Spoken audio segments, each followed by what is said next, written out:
Assalamualaikum warahmatullahi wabarakatuh. Selamat berjumpa kembali sahabat tani semua, bersama saya ya si Ujang, yang konten saya ataupun channel saya sekarang di bidang pertanian. Khususnya ini saya berada di lahan baru dengan varietas kaliber. Dan untuk populasi lahan kaliber saya dari sini sampai sana itu 1062 batang. Namun sebelum lanjut, seperti biasa si Ujang mau ngedoain kalian beserta seluruh keluarga semoga dalam keadaan sehat selalu, dalam lindungan Allah Subhanahu wa Ta'ala terus, serta yang terpenting dijauhin dari mara bahaya. Amin Allahumma ya robbal alamin. Dan satu lagi, semoga yang sedang menanam cabai rawit ataupun sedang bertani tanaman lainnya semoga dimudahkan dan dilancarkan ya. Amin Allahumma ya robbal alamin. Nah sahabat tani, jadi kali ini saya mau update lagi untuk lahan kaliber saya yang sekarang memasuki usia 27 hari setelah pindah tanam. Kita akan melihat-lihat dulu kondisinya sebentar ya, sebelum ke topik utama perawatan di umur 27 hari setelah pindah tanam. Kondisinya seperti ini sahabat tani, alhamdulillah ya. Pemupukan dan perawatan kemarin-kemarin yang saya lakukan di lahan ini alhamdulillah tokcer ya, mantep. Kondisinya seperti ini perkembangannya ya. Ini gemuk-gemuk. Ini itu satu batang ya sahabat tani, bisa dilihat. Nah, tapi ini tunas air ya, berkat pemupukan 5 sampai 15 asam amino dan pupuk fosfat. Ini tunas air terlihat gemuk-gemuk ya. Udah seragam pertumbuhannya dengan batang utama. Namun nanti kita akan sisakan ya sekitar 2 sampai 3 untuk tunas air. Jadi untuk total dari satu batang kita sisakan ada 4 batang ya, 1 batang utama dan 3 tunas air. Kondisinya seperti ini sahabat tani, alhamdulillah sehat-sehat. Daun-daun ini bisa dilihat ya, mulus-mulus. Ini udah terlihat menyerap pupuk ya, menyerap pupuk di umur 20 hari setelah pindah tanam menggunakan NPK seimbang dicampur dengan asam humat power soil. Bisa dilihat ini perbedaannya setelah kita masuk pupuk NPK. Mantep-mantep ya, segar-segar cabai rawit kaliber saya. Dan sekedar info sahabat tani, saya ini mengambil sedikit dari metode dari Profesor Udin ya, yaitu 5 ya, mohon maaf, sebelum penanaman saya kocor 3 unsur pembenah tanah, lalu 5 sampai 15 kita lakukan pengocoran atau pemupukan susulan menggunakan asam amino dan pupuk fosfat. Dan 20 hari setelah pindah tanam saya mulai masuk pupuk NPK ya, itu sesuai dari rekomendasi metode Profesor Udin. Nah, namun selebihnya itu saya sesuaikan dengan lahan atau tempat saya sendiri ya sahabat tani. Kalau tidak salah saya kutip, Mas Udin itu 25 hari setelah pindah tanam beliau itu masuk pupuk NPK kembali di lubang pupuk susulan. Di lubang pupuk susulan dengan cara ditabur ya, atau ditugal dengan dosis 1 sendok per lubang pupuk susulan ya, menggunakan NPK biru. Namun kalau saya tidak ya sahabat tani, di umur 25 hari setelah pindah tanam saya kemarin dikocor dulu menggunakan kalsium ya.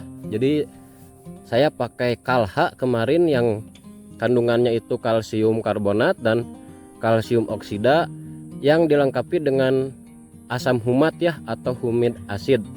Jadi kalau saya digeser ya pemupukannya ke umur 30 hari setelah pindah tanam ya. Jadi 3 hari lagi kita akan masuk pupuk NPK kembali. Nah ini bisa terlihat yang terkena virus Gemini ya. Tidak saya cabut ya sahabat tani, karena sayang kan udah kita pupuk 5 sampai 15 terus dispray juga. Sayang kalau dicabut. Jadi kita nanti penuhi unsur makro dan mikro ya. Walaupun yang terkena virus Gemini nanti kalau kita penuhi unsur makro dan mikro, dia tetap mau berbuah ya, insya Allah kita doakan. Nah seperti ini ya sahabat tani, daunnya di umur 27 hari setelah pindah tanam berkat apa ya, ini asam amino premino seger-seger ya, subur-subur. Tidak ada bercak daun, tidak ada keriting daun karena hama trip ataupun tungau ya.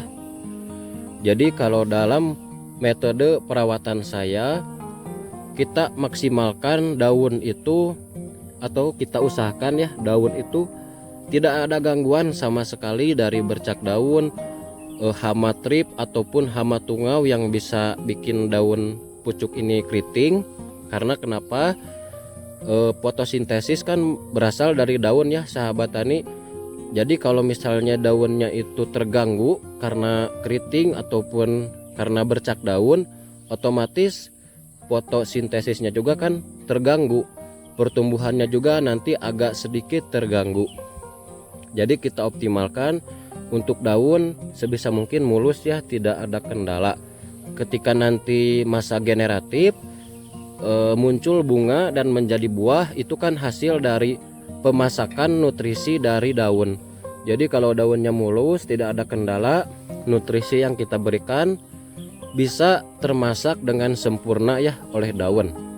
Nah, seperti itu aja sahabat tani ya untuk update kondisi lahan kaliber saya di umur 27 hari setelah pindah tanam.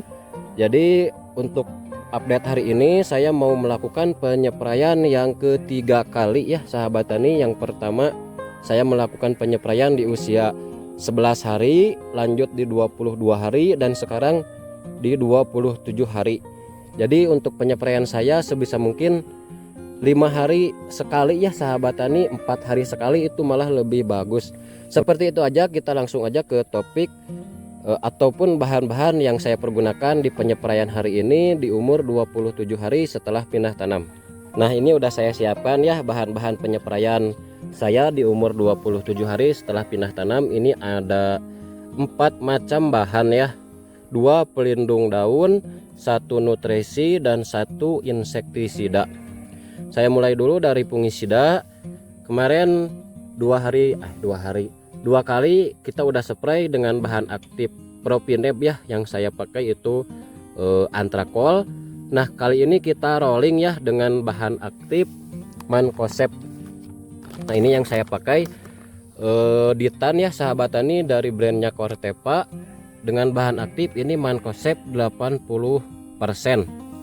Jadi untuk penyepraian saya itu 2 kali dengan bahan aktif yang sama, lanjut kita rolling ya bahan aktif supaya tidak resisten ya di jamur penyebab bercak daun. Nah, kita belum masuk yang sifatnya sistemik ya sahabat tani, dikarenakan tanaman cabai kaliber saya kan ini masih muda. Jadi nanti sekitar 40 ke atas saya mulai masuk yang sifatnya sistemik. Jadi kalau kali ini saya masih pakai yang sifatnya kontak-kontak saja ya. Jadi harus bijak di fungisida, apalagi di fungisida golongan azol ya. Golongan azol di masa vegetatif menurut saya kurang tepat ya sahabat tani, karena bisa menghambat dari pertumbuhan ya. Jadi nanti batang-batang tidak mau meninggi, jadi kurang kurang cantik aja gitu ya kalau tanamannya kerdil. Dan untuk pupuk pelindungan daun yang kedua, di sini saya masih menggunakan Copper WP, pupuk mineral dan pelapis tanaman. Ini masih ada ya, karena untuk setengah kilogram ini sangat awet ya untuk pupuk Copper WP, apalagi masa vegetatif seperti ini. Saya masih menghabiskan 1 tangki lebih ya untuk pengecekan. Nah, ini dari manfaat Copper WP banyak ya sahabat tani. 1 pupuk ini kita dapatkan manfaat yang lumayan banyak ya. Ini yang saya baca, bisa sebagai pembasah dan perata. Lalu dia juga mengandung partikel aktif yang tidak disukai, sejenis hama ulat ya sahabat tani. Jadi bisa mencegah hama ulat datang. Dan ini dilengkapi dengan unsur mikro ya sahabat tani dalam bentuk kation yang memperbaiki pertumbuhan tanaman. Dan ini juga berfungsi sebagai pH buffer ya sahabat tani, untuk mengurangi keasaman dari lapisan daun ya. Ini yang saya baca dari manfaat Copper WP. Bagus ya, ini rekomen kalau kita kombinasikan dengan fungisida si daun-daunnya itu mulus ya sahabat tani, minim sekali bercak daun. Jadi di lahan bawah juga dulu saya mix Copper WP dengan fungisida, alhamdulillah hasilnya saya sangat puas ya sahabat tani, alhamdulillah. Dan untuk nutrisi sahabat tani, di sini saya masih pakai asam amino dari Premino. Ini dari produknya Mitra Merdeka Tani ya sahabat tani. Ini bisa dilihat untuk kandungan asam amino Premino ini lumayan komplit ya, organik, ada nitrogen, fosfat, ada kalium ya. Ini ada Fe, boron, molybdenum, banyak, silakan dibaca sendiri ya. Ini lumayan bagus ya, bisa dilihat dari pemupukan 5-15 saya terus menggunakan asam amino Premino, hasilnya seperti ini sahabat tani, daun-daun mantap-mantap ya, lebar-lebar, segar. Dan hati-hati ya sahabat tani dari produknya MMT, karena sekarang dari produk MMT itu banyak sekali yang dipalsukan ya, mungkin karena saking banyaknya yang pakai ya petani, banyak yang mengkawekan. Nah untuk produk yang asli dari produknya MMT sekarang ada hologram seperti ini ya sahabat tani, atau nanti insya Allah saya cantumkan di deskripsi ya untuk toko pertanian yang insya Allah saya yakin itu produknya ori dari MMT. Dan untuk insektisida sahabat tani, di sini saya pakai sidametrin ya. Ini bahan aktifnya nah ini sipermetrin. Ini sejenis apa ya, kalau produk lain decis ya sahabat tani, decis, rijotin gitu ya kalau gak salah mah, bahan aktifnya sama ya, itu sipermetrin. Kenapa saya pakai sipermetrin ini, karena dari musim panas datang musim hujan itu kelembaban tinggi ya sahabat tani. Jadi untuk hama yang menyerang itu sekarang di lahan saya banyak ulat ya, malahan di pohon sekitaran tanaman kaliber saya juga itu banyak ulat. Jadi wajar ya kalau misalnya musim panas ke musim hujan tingkat kelembaban tinggi, biasanya yang menyerang itu hamanya ulat.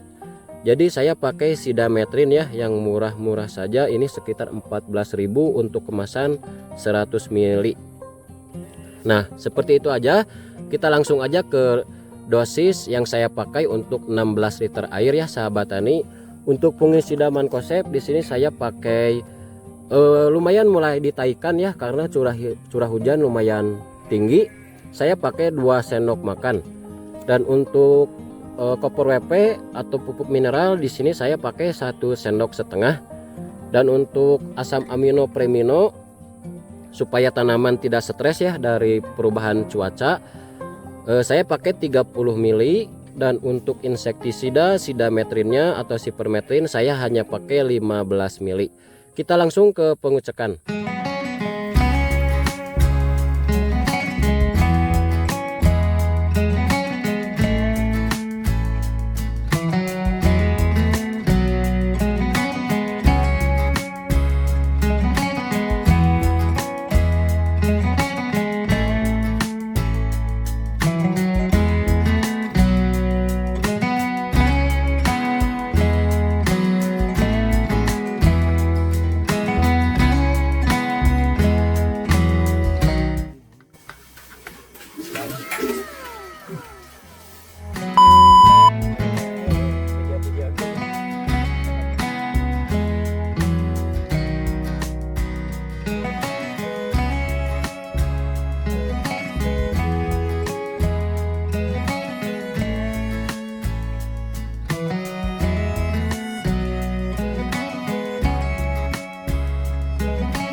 Kita mulai ya sahabat tani untuk penyepraian yang ketiga di umur 27 hari setelah pindah tanam ya. Jangan lupa berdoa dan jangan lupa untuk baca sholawat ya, biar dimudahkan dan dilancarkan. Amin. Kita mulai, let's go.